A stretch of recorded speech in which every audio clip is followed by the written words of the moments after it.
हमने बाबरी मस्जिद को सब्र किया है, ज्ञान वापी को सब्र नहीं करेंगे। इंशाअल्लाह ये लड़ाई सड़कों पर लड़ी जाएगी। नमस्कार, आप देख रहे हैं वीके न्यूज। मैं हूं दिवाकर विक्रम सिंह। संसद में हंगामा मचाने वाले, कोहराम मचाने वाले 6 आरोपियों के खिलाफ जांच चल रही है। रिपोर्ट आने के बाद उनके मंतव्य और मंशा के बारे में जानकारी मिल जाएगी और देश एक मुश्किलों में जा सकता है, इससे छुटकारा मिल जाएगा। क्योंकि एक नैरेटिव गढ़ा गया है इस देश में कि बेरोजगारी और हताशा से युवक इतना परेशान है कि कोई भी बड़ी वारदात को अंजाम देने के बारे में सोच रहे हैं। हम ऐसा नहीं कह रहे हैं, ये कहना राहुल गांधी का है। और राहुल गांधी अगर कह रहे हैं तो विपक्ष के एक बड़े नेता हैं, वरिष्ठ सांसद हैं, वो कह रहे हैं तो इसके मायने समझिए। हालांकि उनके इस कहने में कितना दम है ये भी आप अनुमान लगाइए, लेकिन ये नैरेटिव गढ़ दिया गया है। और 2024 के पहले यूको में बड़ी हताशा है, ये बात सामने ला दी गई है। आगे क्या क्या होगा देखना होगा और देखते रहिएगा। लेकिन एक और नैरेटिव गढ़ दिया गया है, और गढ़ा ऐसे गया कि ज्ञानवापी प्रकरण पर इलाहाबाद हाईकोर्ट ने एक फैसला दिया। मुस्लिम पक्ष के 6 याचिकाओं को खारिज कर वाराणसी कोर्ट को निर्देश दे दिया गया कि सिर्फ 6 महीने के अंदर ज्ञानवापी पर दूध का दूध, पानी का पानी करिए, ताकि अपीली अदालत में जाकर ज्ञानवापी प्रकरण पर कोई फैसला लिया जा सके, क्योंकि इससे सौहार्द कायम होगा। ये नज़रिया हाईकोर्ट का है। लेकिन हाईकोर्ट के नज़रिए पर किस तरह की प्रतिक्रिया मौलवी और मौलानाओं ने की है, ये भी जानिए। इंतज़ामिया कमेटी वाराणसी जो ज्ञानवापी से रिलेटेड है, उसके एक वरिष्ठ मौलाना ने जो कुछ कहा वो समझिए। उन्होंने ये कहा कि ये कोर्ट का फैसला है, कोर्ट अब जो फैसले दे रहा है उसमें मुस्लिम पक्ष की भावनाओं को दरकिनार किया जा रहा है। हम ऐसे लड़ाई नहीं हारेंगे, अब लड़ाई सड़कों पर होगी। तो मैंने ऐलान किया है कि बाबरी मस्जिद के बाद बस हमारी आस्था की भी अहमियत है। हमने बाबरी मस्जिद को सब्र किया है, ज्ञान वापी को सब्र नहीं करेंगे। इंशाअल्लाह ये लड़ाई सड़कों पर लड़ी जाएगी। हमारे प्राचा साहब कोर्ट में मस्जिद की लड़ाई लड़ेंगे, लेकिन हम तमाम मुसलमान सड़कों पर मस्जिद की हिमायत में लड़ाई लड़ेंगे। और लड़ाई वो नहीं होगी, हमें किसी से लड़ाई नहीं करनी है। हमें दिखाना है कि हम बेदार हैं, हम बर्दाश्त नहीं करेंगे। खैर, इंतजामिया कमेटी के एक व्यक्ति की तरफ से भावनाओं में आकर के उन्होंने बयान दिया होगा, ये मान करके आप चुप हो सकते हैं। और अक्सर इस मुद्दे पर लेफ्ट लिबरल गैंग तो ज़्यादा चुप हो जाता है, लेकिन हो सकता है कि हम भी कोई बात जान करके उभार रहे हों, ऐसा आप मान सकते हैं। लेकिन इस पर चुप हो जाइए। लेकिन बात यही नहीं रुकी, क्योंकि कट्टरपंथियों की एक बात अगर निकल जाती है तो पूरे देश में उसे रिपीट किया जाता है। हम फिर कह रहे हैं कि हम ऐसा ही नहीं कह रहे, इस पर भी हम आपको उदाहरण दे रहे हैं। इंतजामिया कमेटी की तरफ से बात आई कि अब सड़कों पर सब कुछ तय होगा, और दिल्ली में ही सोमवार के दिन एक बैठक होती है, वो मुस्लिम पंचायत उसका नाम दिया गया, और इत्तेहादे मिल्लत काउंसिल IMC इसके तत्वाधान में बैठक हुई।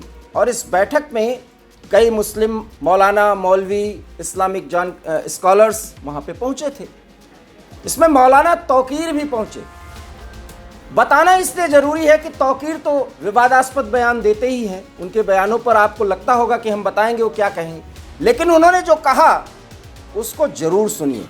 उन्होंने कहा कि कोर्ट कुछ भी फैसला दे, हम नहीं मानेंगे। ऐसे मस्जिदों को हिंदुओं को नहीं सौंपा जा सकता।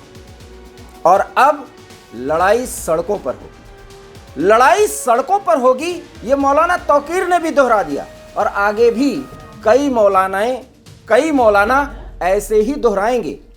और दोहराते दोहराते जब कोर्ट इस तरह के मुद्दों पर फैसला देगा तो एक दिन सड़क पर भी उतर जाएंगे। और फिर यही होगा कि सांप्रदायिकता की आग में इस देश को झोंकने का काम रूलिंग पार्टी ने कर दिया है। पहले ही हम आपको ये खबर बता रहे हैं कि नैरेटिव ये गढ़ा जा रहा है कि अब एक पक्ष का सहयोग किया जा रहा है। बड़ी बात, नैरेटिव ये गढ़ा जा रहा है कि अब कोर्ट को भी सरकार ने एक पक्ष के समर्थन में फैसला देने के लिए तैयार कर लिया है। अभी तक सिर्फ सरकार पर, विधायिका पर सवाल उठते थे, कभी भी इस तरह की बातें नहीं की गई थी। कोर्ट पर बहुत भरोसा करता रहा है मुस्लिम पक्ष, और खास करके कट्टरपंथी बयान देते समय ये जरूर कहते रहे कि कोर्ट से बहुत आशा है। लेकिन मौलाना तौकीर तो सुप्रीम कोर्ट पर भी उंगली उठा दिया। उन्होंने कहा कि बाबरी मस्जिद, हालांकि हम उसे ढांचा मानते हैं, वो मस्जिद मानते हैं, बाबरी मस्जिद पर सुप्रीम कोर्ट ने एक पक्ष फैसला लिया, और एक पक्षीय फैसले में हमने इसलिए उसे स्वीकार कर लिया और कि कुछ भी बातें बन जाएं, लेकिन वो हमारी कमजोरी समझी गई। अब आप देखिए, उन्होंने कहा था हमारी आस्था कोर्ट से ऊपर है, हमने कहा था कोर्ट का जो फैसला होगा हमें वो मंजूर होगा। अब मैं कहता हूं कि हमारी आस्था कोर्ट से ऊपर इसलिए है कि हम एक बार बेईमानी कोर्ट की देख चुके हैं, दोबारा देखने को तैयार नहीं है। बाबरी मस्जिद को हमने सब्र किया है, इसलिए नहीं कि हम कमजोर थे, बल्कि इसलिए कि हम अपने मुल्क की एकता और अखंडता से प्यार करते थे। हम अपने देश से मोहब्बत करते हैं, अपने देश में अमन व अमान बनाए रखना चाहते हैं, इसलिए हमने सुप्रीम कोर्ट के फैसले को सर आंखों पर लिया और किसी किस्म का कोई एहतजाज नहीं किया। लेकिन नतीजा ये निकला, हमारे सब्र का नतीजा ये निकला कि हमें बुज़दिल समझा गया। मौलानाओं की अभिव्यक्ति के मायने समझिए, क्योंकि वो समझते हैं कि हम बड़े मजबूत हैं, हम किसी को दबा लेंगे। मानसिकता उनकी ये है, और बताते हैं कि हम बहुत परेशान हैं, हमें परेशान किया जा रहा है। ये ब्लेम गेम का कितना बढ़िया नमूना ये कट्टरपंथी प्रस्तुत करते हैं, और गलत फहमी में है आप जब ये सोचते हैं कि ये भावना में बह के बयान देते हैं। ये पूरी तरह ऑर्गेनाइज्ड होते हैं, और कश्मीर से कन्याकुमारी और गुजरात से सिलचर तक हर एक कट्टरपंथी के पास यही मैसेज पहुंचता है कि अब इस मुद्दे पर यही बोलना है। इसलिए हम पहले ही आपको आगाह कर रहे हैं कि अब लड़ाई सड़कों पर लड़ी जाएगी। ये बयान दे करके ये कट्टरपंथी जो योजना बना रहे हैं उसकी एक सूचना दे रहे हैं, क्योंकि जब ऐसी स्थिति आएगी तब ये कहेंगे कि हमने तो पहले ही चेता दिया था कि हम सड़कों पर उतरेंगे। और आज मैं कहता हूं कि अगर लोग बेदार ना हुए तो ज्ञानव्यापी उसी तरीके से, उसी बेईमानी के तरीके से ज्ञानव्यापी ये लोग छीन लेंगे। उसी तरीके से मथुरा को आपसे छीन लिया जाएगा, ईदगाह को आपसे छीन लिया जाएगा। उसी तरीके से यके बाद दीगरे, कभी बदायूं की मस्जिद पर हमला किया जाएगा, कभी ईदगाह पर हमला किया जाएगा, कभी जामा मस्जिद पर हमला किया जाएगा। अगर अपनी मस्जिदों को इसी तरह सब्र करना है, कहीं तो खत्म होना चाहिए ये तरीका। कभी तो हमें खड़े होकर अपनी बात रखनी होगी। मतलब सांप्रदायिकता की आग में झोंकने का एक बड़ा आसान तरीका निकाला है कोर्ट पर सवाल उठाकर। क्या मौलाना तौकीर जैसे लोगों की तकरीरों को अब नहीं समझा जाएगा? और क्या इस तरह की तकरीर पर कोर्ट स्वतः संज्ञान में नहीं लेगा इनकी तकरीरों को? क्योंकि कोर्ट स्वतः संज्ञान में लेता है ऐसी बातों को। ज्ञानव्यापी का प्रकरण हो, अभी तो कृष्ण जन्मभूमि का भी प्रकरण आएगा सामने, और कई मस्जिदों का प्रकरण या मंदिरों का प्रकरण आएगा, और उस पर यही बातें कही जाएंगी। जब कोर्ट ये कह चुका है कि 1991 के वर्शिप एक्ट के तहत, जो राजनीति के तहत नरसिम्हा राव सरकार के दौरान किया गया था, वो लागू नहीं होता ज्ञानव्यापी प्रकरण पर, इसे भी स्वीकार करने के लिए मुस्लिम पक्ष तैयार नहीं। मतलब उनके समर्थन में, उनके वो जो सोचते हैं ऐसा अगर कोई संस्था कर रही है तो वो तो सही कर रही है, इसके अतिरिक्त सब सरकार के साथ हो गए। और ये जो नैरेटिव गढ़ा जा रहा है, इसी नैरेटिव के जरिए 2024 के चुनाव के पहले इस देश में बहुत बड़ा कोहराम मचाने की साजिश हो रही है। इसलिए साजिश के तार को समझना होगा। क्या कुछ कहा मौलाना तौकीर ने, अब हम आपको ग्राफिक्स के जरिए बताते हैं। बाबरी मस्जिद के बाद अब बस, हमने बाबरी को सब्र किया है, ज्ञानवापी पर सब्र नहीं करेंगे। इंशाअल्लाह यह लड़ाई सड़कों पर लड़ी जाएगी। मौलाना तौकीर ने यह भी कहा कि अब सड़कों पर उतरने के लिए तैयार हो जाइए। बाबरी ढांचे का जिक्र करते हुए मौलाना तौकीर ने क्या कहा, सुनिए।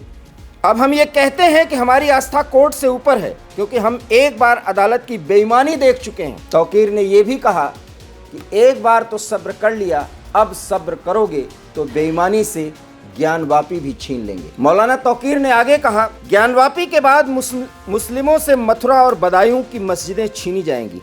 आने वाले समय में जामा मस्जिद पर भी हमला बोला जाएगा। इसलिए मुस्लिमों खड़े हो जाओ और अपनी बात रखना सीखो। तो कुल मिलाकर के मौलाना तौकीर ने भड़काऊ बयान दे दिया है, उकसा दिया है और कहीं नहीं देश की राजधानी दिल्ली के हार्ट सिटी में उन्होंने तकरीर की है और एक बार कहा है सड़कों पर उतरने का समय आ गया है। नैरेटिव के बारे में हमने आपको बता दिया है। युवक परेशान हैं, ये राहुल गांधी कह रहे हैं और इसलिए सड़कों पर उतर रहे हैं हताशा में। और अब कट्टरपंथी कह रहे हैं सड़कों पर उतरने का समय आ गया है क्योंकि कोर्ट भी एक पक्ष में बातें रख रहा है और फैसला दे रहा है। सवाल यह है कि भारतीय लोकतंत्र को किस तरह से नैरेटिव गढ़ करके खतरे में डालने की एक बड़ी साजिश की गई है। आखिर में इसको कब अंजाम देंगे और क्या कुछ हासिल करना चाहेंगे, ये सभी तत्व, ये एक बड़ा सवाल है जिसका जवाब तो मिलना ही चाहिए। वीके न्यूज़ में फिलहाल इतना ही। इस खबर पर आप अपनी राय रखिए। देखते रहिए वीके न्यूज़। मुझे दीजिए इजाज़त। नमस्कार। वीके न्यूज़ उत्तर प्रदेश उत्तराखंड, सच का सारथी।